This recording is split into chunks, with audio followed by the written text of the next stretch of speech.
WizardCon. Thanks for tuning into our first Wednesday night live where we're going to be talking about WizardCon, answering questions in chat if anybody wants to ask questions, and kind of give kind of an update now that we're about 5 weeks away from WizardCon 2.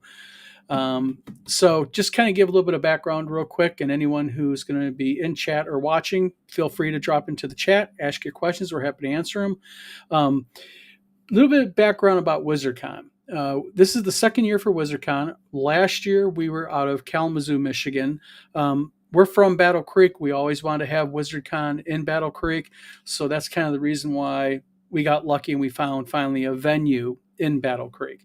It is going to be at the Holiday Inn Battle Creek, which is in Harper Village Drive, Yeah. and it's basically relatively new Holiday Inn. In fact, they are just in the process of finalizing remodeling of it, so it's really nice. We got a nice event space. Gene, how you doing? Gene Spreckle. All right. I hope you're coming. We've got a ton of stuff planned. What we're going to do is we're going to talk a little bit about the highlights, what's going to be going on this year at WizardCon. So we're just going to kind of dive right into it. Again, if you have any questions or any comments, drop them into the comment section, and we'll be happy to answer them. First off, very important thing for those of you who are thinking about vendoring at WizardCon, our vendor tables are almost sold out. Roger, how you doing? Roger Rebus. Roger runs Central New York RPG Con, which we're going to be going to, along with Eric Tenkar from Tenkar's Tavern and a lot of other people. Gene, thank you. Yep, you did get a VIP badge. That's right.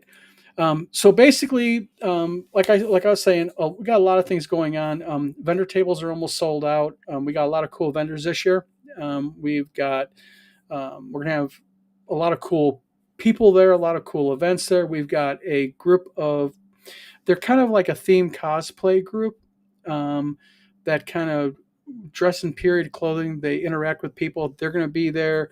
We're going to have R2D2 among a bunch of other droids are going to be there if you want to photo op. We're going to have a wall which is based on the Tomb of Horrors for those of you who are into D&D like I am, that you can do free photos with if you want. So a lot of cool stuff. Yep. Thanks. Appreciate it, Roger. We can't wait for it also. It's the second year.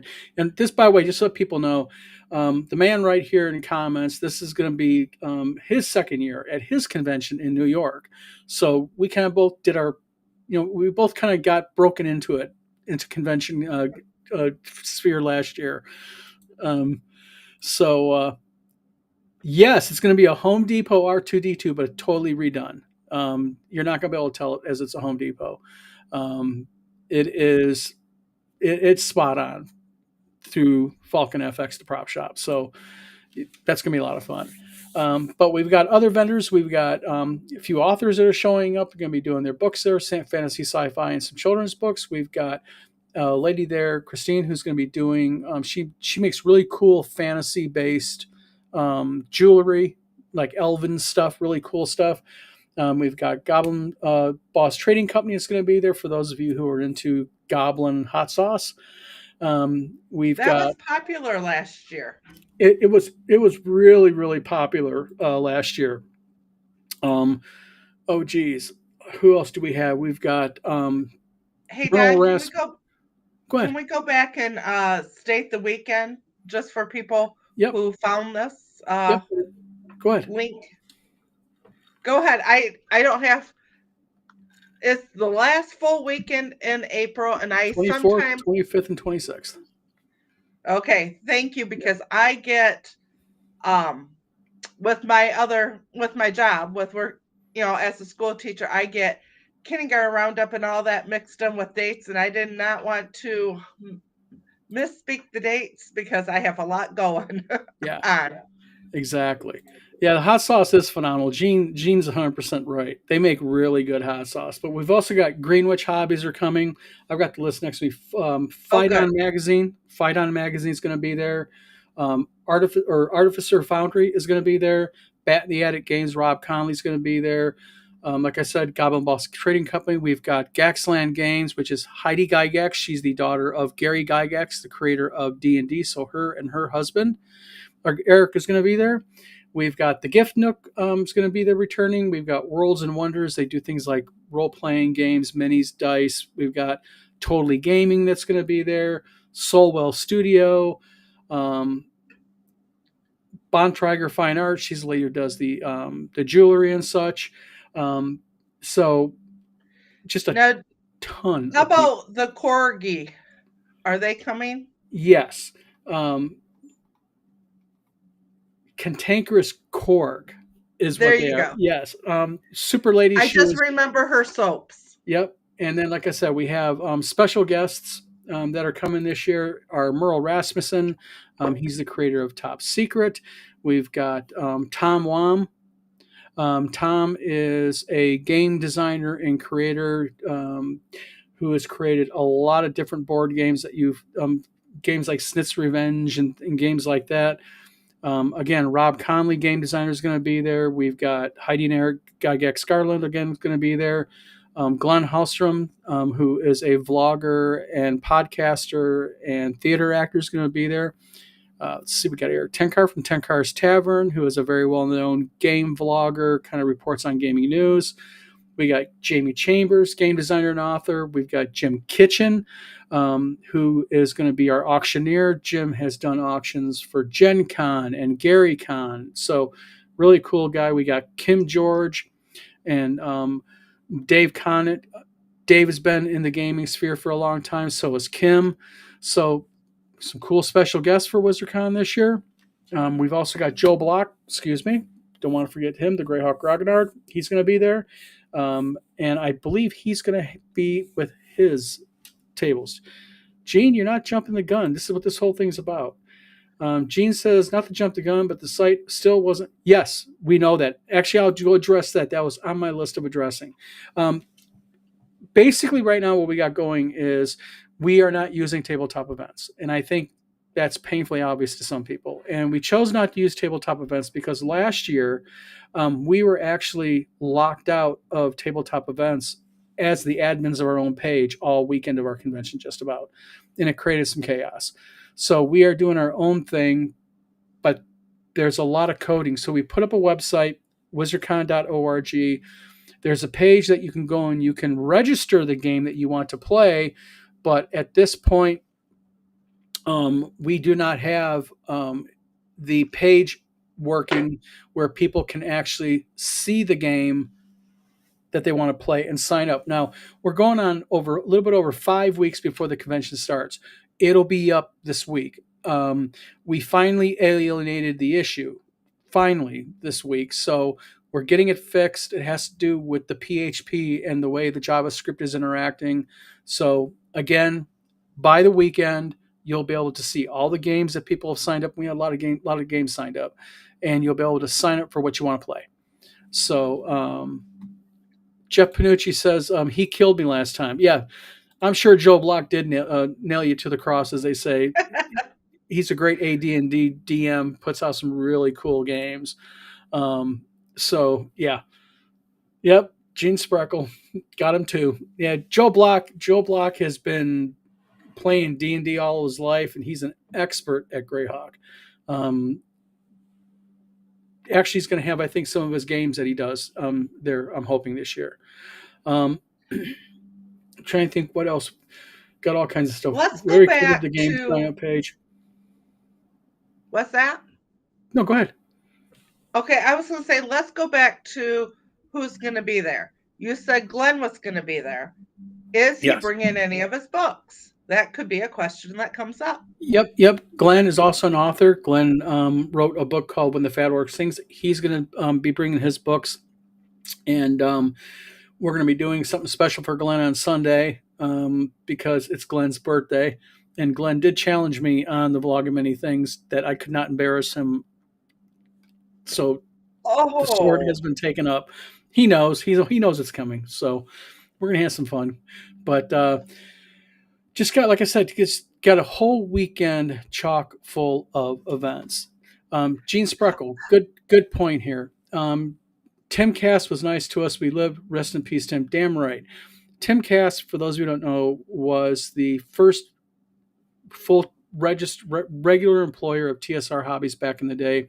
He helped work on the preliminary D&D, preliminary AD&D. He created Dragon Magazine.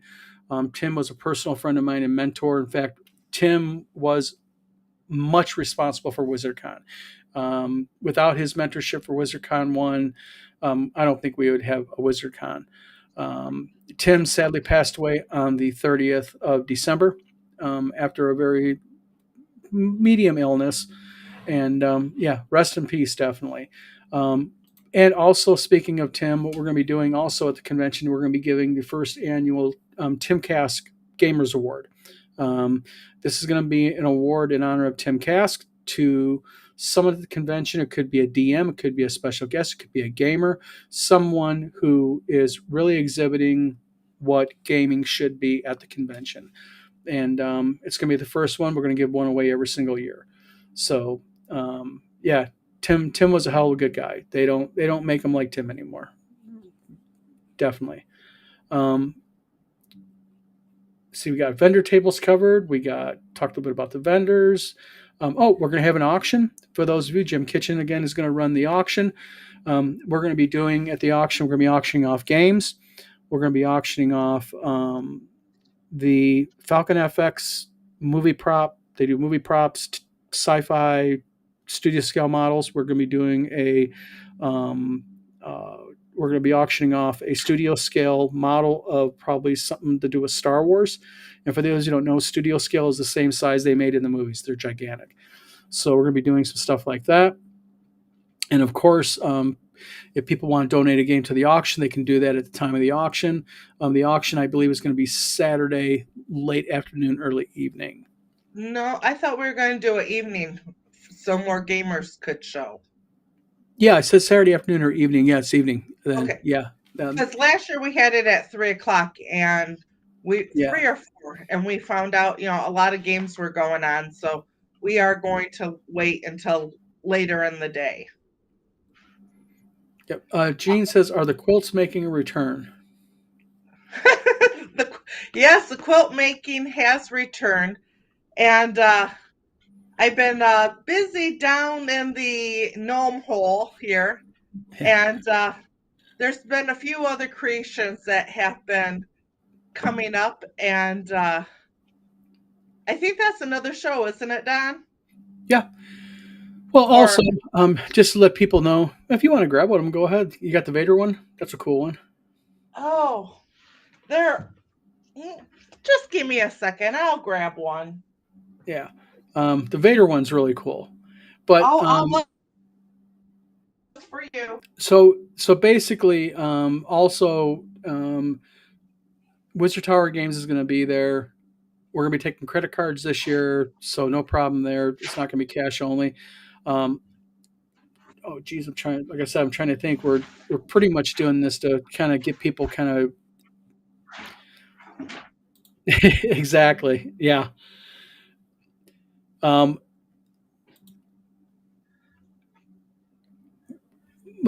she's kind of got me distracted here. Sorry. So basically, also, what would be really good for WizardCon is if you're one of the gamers or you're one of the attendees who are showing up.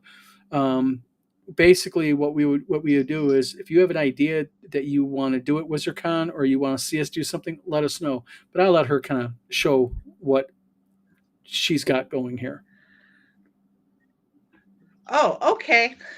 I have little companions that the little gnomes, have been making. And this is one of Don's favorite. He's a little Darth Vader bear. And he comes with an adoption certificate. Yeah, what these are from a lot. Yep. What they are what's that? I didn't know if you wanted me to show the logo or not. Yeah, go ahead. Okay. The company's called Whimsy Born. I don't know if I can get a good screenshot of it. Oh, moving the wrong way. I'm going the wrong direction. Here we go. There It you go. doesn't show up very well, Yeah. but Basically, what they're a they little are, whimsy born. yep, they're all handmade. There's going to be a lot of them there. She's got bears, she's got dragons, she's got Here's my some little dogs. dragon dude. Yep. So everyone's handmade, everyone's different. So yeah, so we're gonna have Whimsyborn there. Um, um, so uh, Gene Sparkle asks, "Are the wizard bears with hats?" They could, they don't, but they could come with hats. They all have collars, and the collars are all different. They could have. We have some D20 dice on a few of them. Mm-hmm. They're just all custom made, and so they could have anything. Some could come with a pair of glasses or anything like Yep. that. Real quick, Judge Goswick, this is actually a video for WizardCon, but I will answer this question. All Gangbuster orders are out now. If you didn't get an email on it, you'll probably get one by tomorrow or a Facebook PM, basically with a tracker. So all those actually went out in the process today. We actually hauled a ton more to the post office today. Took us both to do it. So, but Gene's, we having some spelling issues there. Don't worry about it, Gene. But yeah, it's going to be a really cool convention. It's going to be, like I said, 3 days of gaming. We have a lot of tickets sold. I actually met How with the about venue. specialty games? What are Oh, the specialty games? we got all kinds of specialty games. Let's take a look here. I just want to make sure I get them right. No problem, Judd. Happy to answer your question. Merle Rasmussen's is going to be doing a specialized top secret role playing game. Basically, the specialty games, you're going to be one on one with the celebrity. You're going to have a one on one gaming session. You're going to have food and drink served to you during it. And they're just an awesome thing. A couple of guys in here in chat, I believe Gene and maybe Jeff were in Tim Kask's game last year. Tim did the same similar thing. People raved about it. So we've got Merle. We got Mark Hunt is going to be doing, and this is for you, Judd.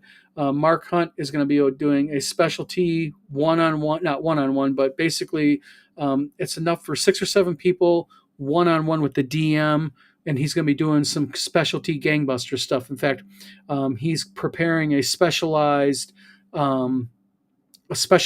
game gangbusters theme. So Merle's going to be doing a couple of them. Glenn's going to be doing Ghostbusters RPG for those you want to play that. So again, a lot of cool specialty games happening also. And then also Grumpy Wizard blog says, I submitted a game. Will I find out if accepted when the system gets rolled out this weekend? Yes. Grumpy, I'll tell you right now, if it's tabletop gaming, you're good. Absolutely. This is what WizardCon's all about. RPGs, board games, collectible card games. I mean, if you're into Lorcana, great. If you're into, first edition D&D, 5e, play it. Pathfinder, GURPS, whatever that you want to get into and whatever you want to play, by all means. Yep, Gene says yes, and so does Jeff. So the specialty games, and I'll just say something real quick about those. What's nice about those is you're not in this gigantic room. You're in a really nice conference room, comfortable chairs, one-on-one with the DM. You got food, you got drink and snacks, and you can just sit there and enjoy yourself. And it's just kind of like a nice experience. So, we've got, like I said, Merle Rasmussen's running a couple editions of Top Secret. We got Mark Hunt running Gangbusters. Glenn's running Ghostbusters. So a lot of cool stuff. So that's pretty much, like I said, I didn't anticipate this video to be real long or anything. The big thing is, and I understand people want to get signed up for it, is the game sign up page. And that's been a real bear for us. But Next year will be a lot smoother because, just to let people know, we have been in the background developing a alternative to tabletop events, where instead of just WizardCon, it'll be the ability for other conventions to sign up, utilize it, use its tools. A lot more user friendly. It's modern and all of that, but we weren't going to rush that. We are just in quiet development of it. Gene says, excited for our friend Brian to run Mothership. Jeff and I learned this year. I died in 7 minutes. It was great. Isn't Epic Quest great in gaming? Sometimes dying really well in a game is better than living all the way through it. Like they say, die well, you know. But but basically, that's the big thing right now is, we are going to be going ahead and we are going to be having an alternative up. It's probably going to be going live sometime in August or September, but it will be an alternative to tabletop events, and it'll be modern, mobile friendly, and it will be fully featured. In fact, it's going to have features that tabletop events does not have, and it's not going to be complicated, and it's going to be a lot cheaper. So we're not going to nickel dime every little ticket that you do get a percentage of. Nothing like that. And so next year's WizardCon will be on that site. And like I said, it's going to be designed for conventions, game cons, comic cons, anime cons, any type of game grouping thing. Judd says conventions that are focused on table games are always fun. Yeah, that's the thing, and that was the whole impetus of WizardCon. I've been a gamer since 1977, and I happened to just joke around about doing a game convention with Tim Kask one day, and I was actually down at his house, and Tim says, "Well, get off your ass and do it." And I was like, "Well, okay. You got any advice on how to do it?" And Tim Kask has some advice. So, that's the best thing about what Tim Kask was. And for those of you, again, who don't know who Tim Kask was, Tim was, if you go on YouTube and you search for Curmudgeon in the Cellar, his legacy is there. Tim had a Saturday morning show where he would basically answer gamers' questions. And he gave that freely of people. He didn't charge membership fees or anything like that. Tim just answered gamers' questions as they came. And, yeah, Tim was a good guy. But Jeff Panucci says it's a good day to die, but the day is not yet over. And Roger Rivas says 100%, Judd. Yep. So basically, that's what we kind of wanted to do. We didn't expect to be on here again that long. No, Um, no. Don, you've mentioned a lot on your other shows that we do have a lot of different food places in Battle Creek. So Mhm. for those first year with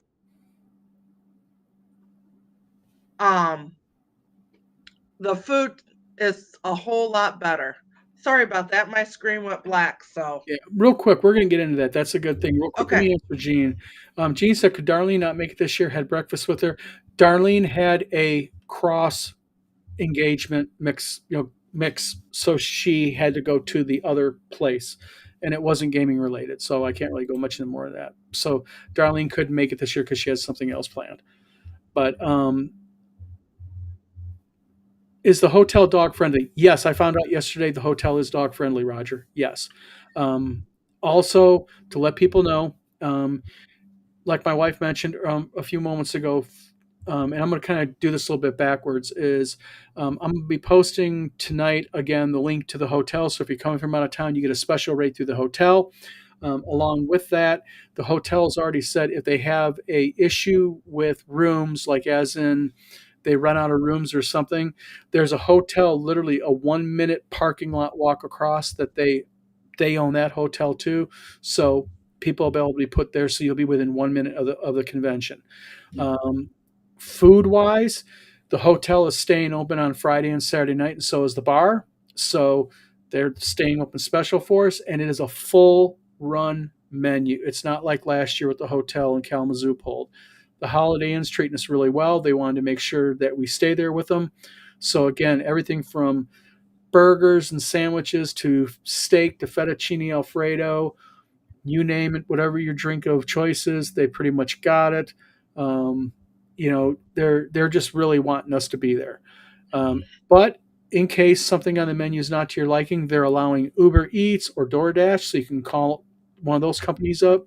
And there are a ton of restaurants within a 5-minute drive of the location is a Starbucks, a McDonald's, a Chili's, a Schlotsky's Deli, Chick-fil-A. Chick-fil-A's right there, um, Steak and Shake, and then about another 2 or 3 minute drive down the road is a Texas Roadhouse, Olive Garden that's brand new, Buffalo Wild Wings, Applebee's, a bunch of mom and pop. Not joking. Within 10 minutes of the venue, you name the food. They got cheesesteak places, Chinese dumpling, new Chinese dumpling place. So And we're around every corner, there's a Mexican place. yes, we got tons of Mexican food in Battle Creek, and it's good Mexican food. So if that's your thing. Gene Sparkle says, Don's buying the steak. We all heard it. Don, you know what, Gene? I'll make you a deal. I'll buy the steak. You buy the drinks. So basically, if you want to DoorDash it, you don't want to get away from the gaming, what we're going to be doing is we're going to have a list. Basically, when you come pick up your badge, you're going to be given a little packet this year. And part of that pack is going to be a list of restaurants and their phone numbers with DoorDash's and Uber Eats number on there and a barcode for DoorDash and Uber Eats so you can QR code it off your phone so it's local and you can get ordering with the type of food that you really want if you don't want the hotel food. So, yeah. And for those of you also who want to game later and you want to have a game in your room, the hotel's like, knock yourself out. So people are welcome to game in their room if they want to stay up all night, party, knock yourself out, and yeah. So Gene says that could be arranged. Oh yeah, yep. Hopefully there'll be a couple side little gaming ventures happening. But Now, isn't Roger, if you're still on here, isn't your daughter going to be like the official dog walker? I heard. Roger Rebus, yeah. I believe Roger's bringing his daughter this year. I thought he said that. Yeah, I thought he did too. Yep. But I know things change. Yep. Well, you know what? We got a bunch of people showing up. We got a lot of people coming from last year. And by the way, if you came to WizardCon 1, you're coming to WizardCon 2. Thanks for the support. It's really appreciated. One thing that we did before we get off here, and I think it's important that this get noted, is we sent everybody a survey. And we asked for you to tell us what you liked about WizardCon and what you didn't like about WizardCon and how you think we could make it better this year. And so what we went ahead and did is we took to heart what you said. So yeah. So Roger says my daughter and wife will be taking care of any and all dogs. Ah, very cool. Yes. Actually the hotel is really amped up about having us. The general manager was just like, well, are you going to do it next year? Is this like a normal thing? So pretty much we have the lock on the last weekend of April every year now. And it's going to cause us to commit to be limited in size. But we don't want to be one of these 1,500, 2,000, 1,200 count conventions. We just don't want to do that. We want to cap it at about 450, 500 people at max. Just because we want that nice, as Tim Cass said, that nice personalized gamer on game feel. And we had a decent turnout last year for our first convention. Looks like we're going to be exceeding that this year by a bit. And we just look forward to meeting everybody, having a good time, gaming, and all of that. And Roger says, my daughter will probably play one game each day at the con too. Yeah, that'd be really cool. My wife is a teacher at a school, and they've got a local D&D group of kids that has how many DMs? They have 4 DMs. I actually had a meeting tonight after school, and I found out that the local school district that I'm at their D&D group went from about 11 or 12 kids last year to about 35 this year. So they've really grown. Isn't that cool? And they Local have 4 one, DMs. yeah, one local high school has almost 40 kids playing D&D with that many DMs. So excellent. I'm happy to see Yes. that. So, we're going to be involving them. My wife's reaching out to the people in charge tomorrow to get them really, really involved. So, yeah, exactly, Roger's daughter. I know. Roger Reba's daughter's in the chat. Yeah, set your dad straight on that. He's going to let you game. You know what I mean? But, again, we're going to drop this off now. We've been on for over 30 minutes. We appreciate everybody in chat. What we're going to start doing is I think we're going to start doing a 9:00 Wednesday chat now every week. I think we need to start doing that, keeping people up to date on changes, anything up to date, things being added every week. We'll start doing kind of like a gamer count and keep you guys abreast of how many people have signed up for the convention starting maybe next week. And, just since the game system will be fixed, we'll start highlighting people's games. We'll put like links to the chat where you can right now go and sign up for that game, that type of thing. And maybe we can pick like 2 or 3 vendors to do highlights highlight each week. Absolutely, leading up to it. Absolutely. Jeff Panucci says, I'm a DM for my kids' high schools. Well, I've been trying to encourage more from the students. Exactly. As a matter of fact, Tom from Tabletop Tap Room, when he was working at his school, he had a D&D club. So, and again, if you're a tabletop gamer, and I don't care what game that you're playing, sign up. Your game will be up by the weekend. People will be able to sign up for it and everything. And that's where it's all about, Yeah. Yes, says build anticipation. And then Gene Sprinkle says, what's the count at now, roughly? Roughly, probably over, I know we're well over 200 now. Probably closer to 3. I got to double check. We just have been hyper focused. Oh, got to give my wife doesn't even know this. I got a call. No. I got a call from the convention yesterday. The convention is going to be doing some work on the pool, remodeling it. So what they basically did was they originally told me yesterday that they weren't going to be able to let us have the boardroom for our specialized games, and then basically what I kind of emphasized that wasn't going to be adequate a month out from the convention. So I got a call today from the space, and they said that they've involved the higher ups, and the entire hotel is going to now be open 100%. So no hiccups now. Oh, good. So yeah. So yeah, you know me, I would get panicked and go into. I didn't get panicked. I just talked my normal tone, like I'm talking to you guys now. Oh, I know, but stuff like that just makes my head spin. Yep. Life of a convention organizer. So everybody, thank you for being in chat. Thank you for tuning in tonight's live. Again, this is just meant to give you guys an update as to what's going on at WizardCon right now. If you have any questions or anything like that, you can email us at info@wizardcon.org, or you can let me make sure, because it's kind of weird. I can give you guys, it is wizardconllc@gmail.com, just in case you get kicked back an email or something, or for some reason you don't hear from us. Because sometimes, especially if you're using Yahoo email or Hotmail, or like a custom company email, for some reason our emails get kicked back. I think they're blacklisted because of the type of email it is. So everybody have a good night. Yep. Gene. Good night, Gene. Yep. Jeff. Appreciate Good night, it. everyone. Yep. Roger. Everybody. Roger's daughter. Everybody. Yep. Thank you for tuning in, and we'll see you guys next Wednesday. Like I said, we'll start doing talking about vendor spotlights, gamer spotlights, all that good stuff. So everybody, thanks for tuning in tonight, and we will go ahead and see you next Wednesday at 9 p.m. Talk to you guys later. All right. See you next week.